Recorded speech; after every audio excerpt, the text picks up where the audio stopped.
Hello and welcome to this very amazing podcast. After whatever happened in October attacks on Israel and the developments after that, would you please draw us a larger overview of the things?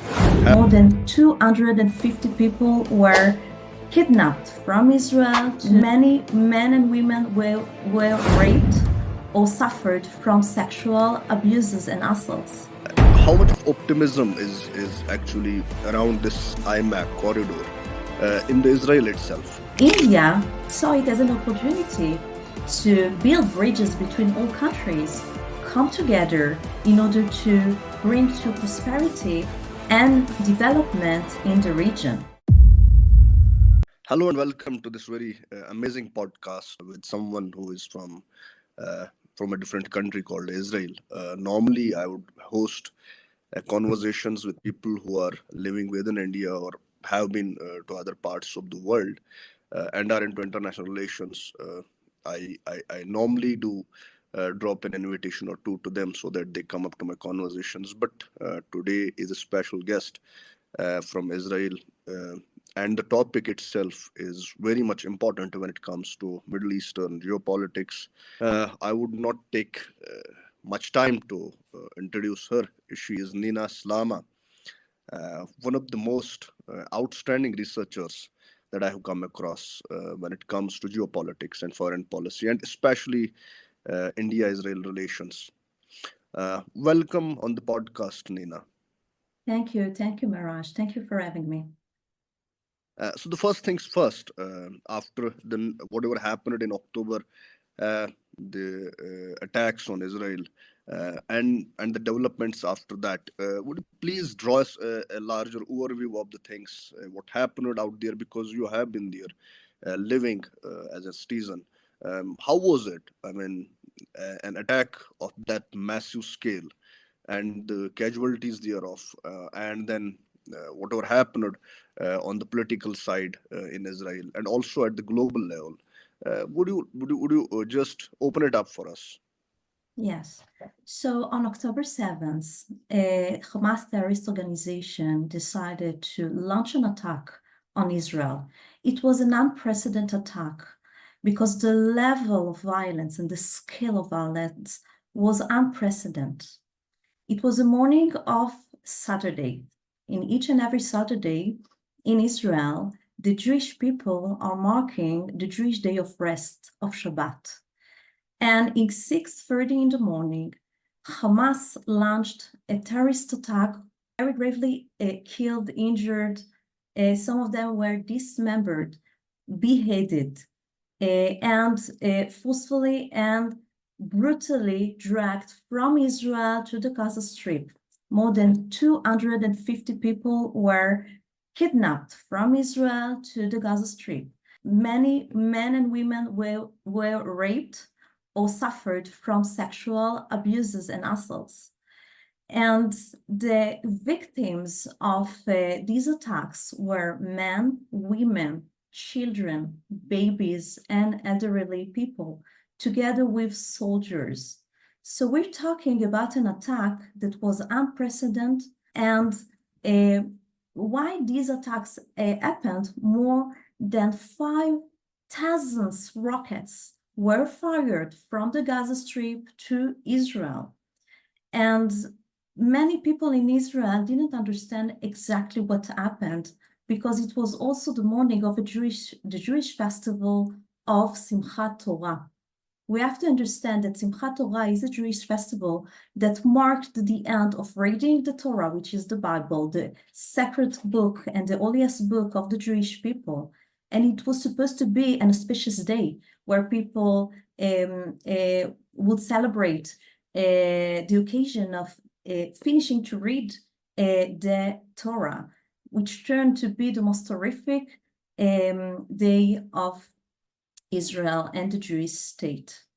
Now, we have to understand that when Hamas terrorists perpetrated their attacks against the Jewish people and against residents of Israel, they were not only armed with cameras, with weapons and RPGs and knives and axes, but also with cameras. They filmed all the atrocities that are perpetrated on the victims and posted them on social media, waging also a psychological war. That, of course, of this psychological war is to disseminate fear and anxiety among the people of Israel and its residents, and the residents of Israel. I can tell you that, for instance, a granddaughter of an Israeli citizen in the southern part of Israel saw her grandmother killed on Facebook Live. Just to imagine how horrific these visuals are. Now, of course, this war is not, this war erupted because of these attacks. Hamas terrorist organization knew that Israel will retaliate for challenging its national security and harming so many Israelis and residents of Israel on October 7th. But what is tragic about it is that they are using their own population in Gaza in order to attack Israel, whether they are soldiers or civilians. They are using them as human shields, combating from civilian infrastructures. We're talking about hospitals and mosques, houses, residents of Gazans. And they also build all the tunnels underground, many streets in Gaza, in order to be able to attack from there and challenge the national security, and also not only the soldiers, but also the civilians of Israel. Now, we have to understand that some of the hostages were already released, but there are still 134 hostages that are still captive in Gaza. And now there are many negotiations that are taking place in Paris and in Qatar and in other places in the world in order to see how countries such as the US, Qatar, Egypt, and other Western countries can bring to the stability and restore the stability in the region, because they're very much afraid that this conflict will spill over to other places in West Asia and in the world.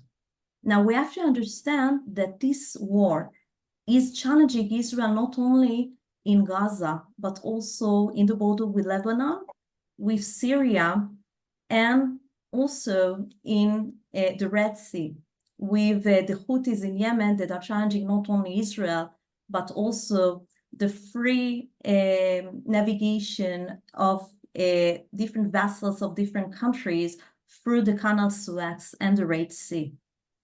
So because of the challenging and the complicated situations in which we are currently living, there are many state and non-state actors that are part of this war. And Nina, there is one more interesting thing we would like to understand, especially from a distance like this, is that this attack and the level of massiveness that was involved, it could have not been an overnight process.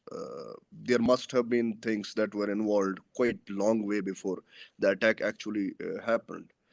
Where do you see that things? Are you able to connect the dots from the ground where you are actually, and the realistic side of it, that this attack, are there other things that were actually, what we can say in international relations terms, is that nothing happens, there is no smoke in the air without anything. So that thing, the attacks and the dates and the strategic ways of doing it, placing in it on the social media, and couldn't have been this much of an attack if it was an overnight. It would have not been such massive thing. So it must have taken around 5 6 months or 2 4 months at least, that most of the analysts believe that this massive attack could not have happened without a proper planning. So how do you decipher that? So first of all, we have to understand that the ideology of Hamas is to bring to the total destruction of Israel. They are declaring it and it is also written in the charter. And even now, when they were interviewed after the attack happened, they say that they will be willing to do other October 7th attacks in the future as well. So this is one thing that we have to understand. Now, we also have to understand that in recent years, the Palestinian cause was marginalized from the regional and international agendas. And why? Because of different dynamics that occurred in the Middle East and in North Africa, namely the Arab Spring. The Arab Spring erupted in Tunisia in December 2010 and then spilled over to different countries in West Asia. There was also the nuclear deal with Iran that was signed between Western countries and other countries and Iran that wanted in the beginning to stabilize the region by reaching an agreement with Iran and bringing for more prosperity to the region. I'm talking, of course, about the signing of the Abraham Accords in 2020, where Israel, the US, the UAE, Bahrain, and later on Sudan and Morocco signed a deal that broke the isolation of Israel in the region. And this is kind of developments that many countries, state and non-state actors in the region, didn't want to see them see them in to see their fluctuation. They wanted to, on the one hand, maintain the isolation of Israel in the region and the international arena, but also to promote their aspiration, hegemonic aspiration in the region. And I'm talking, of course, about Iran, that saw the rapprochement between pragmatic Arab states and Israel as a threat to its aspiration in the region. So in international relations, we always have to get a broader perspective, whether it is a regional or international perspective. And the revisionist countries that would like to challenge the current world order didn't see these developments as positive ones, but they believed that it undermined their national interests in the region. So we see that on the one hand, we have the ideology, the radical ideology of Hamas that would like to bring to the total destruction of Israel. From different visuals and different intelligence that the Israeli army and forces were able to seize in Gaza, we know that also Hezbollah was supposed to join forces with Hamas during the October 7th attack and attack Israel from the north. But then they wait and see, they decided to wait and see how exactly the things will develop. And they decided not to get involved in this, but there is many confrontations in the border between Israel and Lebanon right now. And there is a threat that maybe these confrontations will spill over into a full-scale war. There is, of course, the challenge that the pragmatic Arab countries in the region posed apparently to Iran and its hegemonic aspirations in the region. And some of the countries, state and non-state actors, wanted to bring back to the center the Palestinian cause. So, of course, there are other reasons that we can also think about, but these, I think, are the main reasons for it. Largely, if we talk about the developments that took place in October itself and the aftermath, things have not been good in your country and in your region as well. As an academic or as a writer or as an analyst of in international relations, how do you make of this? The most of the analysts actually use the term that it's America, US has actually dehyphenated from the Middle East into the Indo-Pacific. Now the current developments and that actually provided space to the revisionist powers that you mentioned yourself to conduct a massive attack against a state like Israel with so much of strength in its defenses. That having been said, what do you make of that U.S. backed Abraham Accords and a shot in the foot of any attempt by the Israel itself for the peace and negotiations before the Hamas attack actually happened? What do you make of that developments in peace in about the two-state solutions that's in the news currently, and the talks that are now being brokered by France and Qatar and other countries, also having U.S. involvement in the talks, whatever are happening? So many people believe that the disengagement of the US in West Asia and also from Afghanistan um, created a vacuum, right? And a political vacuum or influential vacuum in the region, letting other actors to step forward and maybe try to promote their agendas. But we saw that the US, from the beginning of the war, engaged again in the region, and the US would like to promote a ceasefire between all sides and restore the stability in the region by bringing for the release of all hostages.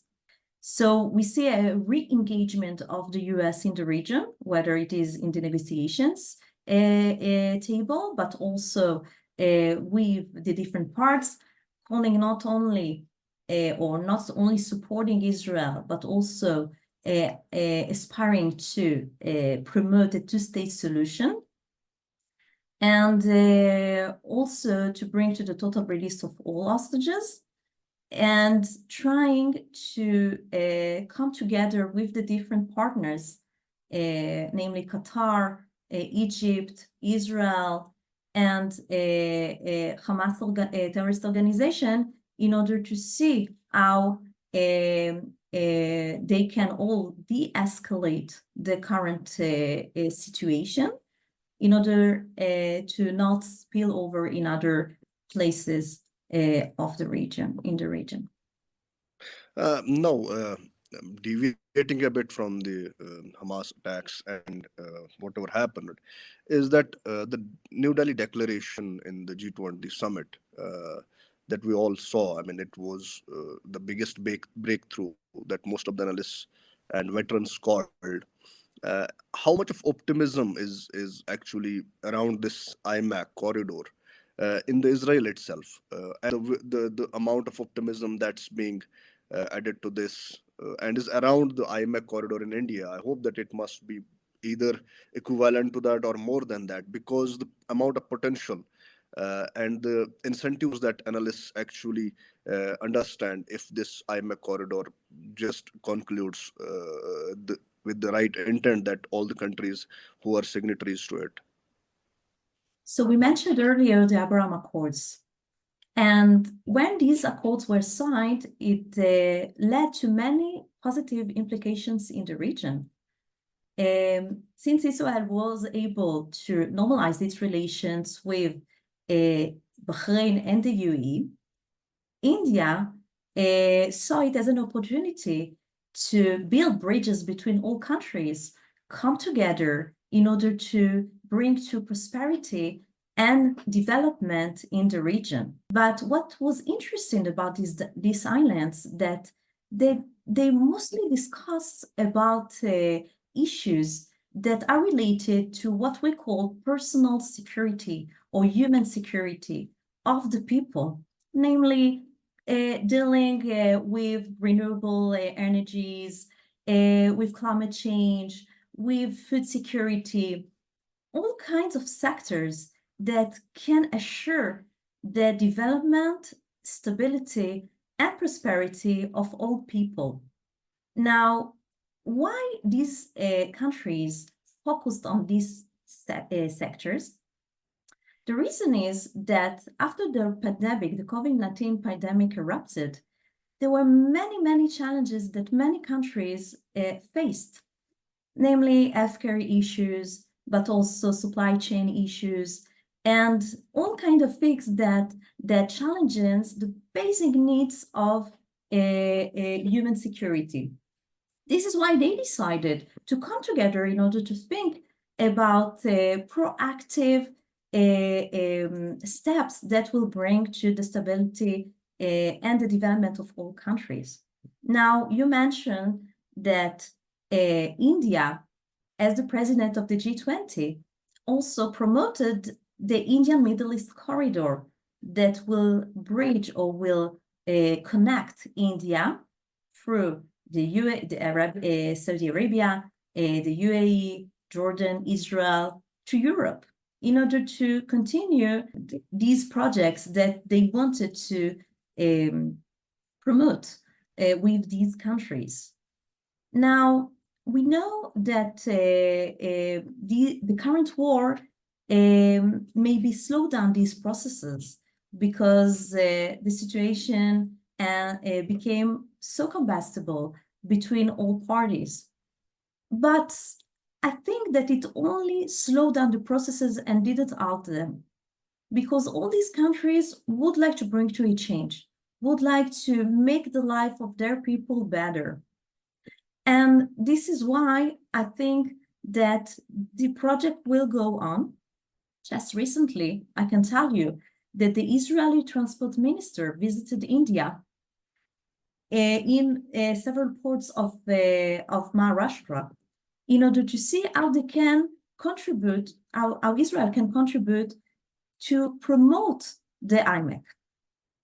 So even if we're still in the midst of the war, because even if we are in the midst of the war and trying to stabilize again the situation, the national security situation, but the overall situation in Israel, we also think that it is important to continue and maintain good relations with all countries and promote valuable projects that could stabilize the situation, not only from a military perspective only, but also to bring an overall solution to the challenges that all countries are faced. Now, India during its presidency also promoted values of seeing all countries and as one word, one family, and one future, right? It was the logo of India's presidency, trying to see how more and more country can be part of the international game. Because as Dr. Jai Shankar mentioned, EAM of India mentioned, that there is a misrepresentation of many countries today in the world. And this is why the global south, countries of the global south should be part of the international game today. And this is why I think that these kind of projects will continue to develop, even if there can be challenges ahead, such as the current war. Yeah, that's quite fair analysis of IMEC corridor. You drew us into the Abraham Accords, and then the potential role India can play in making the entire region actually witness and experience the peace process and the peaceful bilateral and multilateral relations. India has actually mooted out this idea of IMAC in the Delhi Declaration itself, only because India also carries a view of the region, an outlook for the region, and its dependence on the West Middle Eastern region for its energy, for its bilateral cultural relations with the countries. That having been said, in the last portion, and we are short of time, in next 4 5 minutes, actually make us go through the developments that you see as an academic writer and as a person from Israel itself. What are the relations between India and Israel into the current spectrum, if we talk about in the defense, in culture, in people-to-people cooperation, and also in technology that we are witnessing? Yes. So India and Israel share strategic relations. that are not confined only to military and defense issues, but also, as we mentioned earlier, human security issues such as agriculture, food security, water management, space, and so on. It's true that when the October 7th attack erupted, India and Prime Minister Narendra Modi expressed his unequivocal support to the Jewish state and condemned terrorism. But on the same time, he also reiterated its support to the two-state solution and to the Palestinian cause. And this is what characterized India, India's foreign approach to international relations. It has a unique foreign policy where it promotes a multi-aligned approach when it can share good and strategic relations with countries and entities that might have a certain level of hostility between them or certain conflicting interests between them. When it comes to Israel and the Palestinian Authority, India, under Prime Minister Modi leadership, conducts a de-hyphenated policy. It means that if in the past the relations of India and Israel were seen to be as a zero-sum game, which means that if you are sharing good relations with Israel, it means that you might deteriorate your relations with the Palestinian Authority. Today, things are different. India is treating separately Israel and the Palestinian Authority when it comes to its foreign policy. It does not feel compelled to balance relations between both entities as it used to do in the past.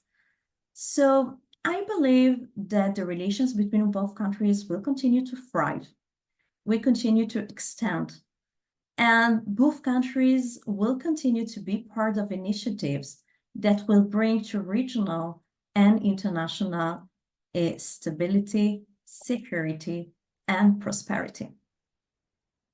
Nina, for the larger part of this bilateral relationship between India and Israel, we'll have another podcast in the follow-up, maybe after the time that's convenient with you. Thank you for joining me on this short notes and also being a guest. Thank you so much. Thank you, Mirash. Thank you so much.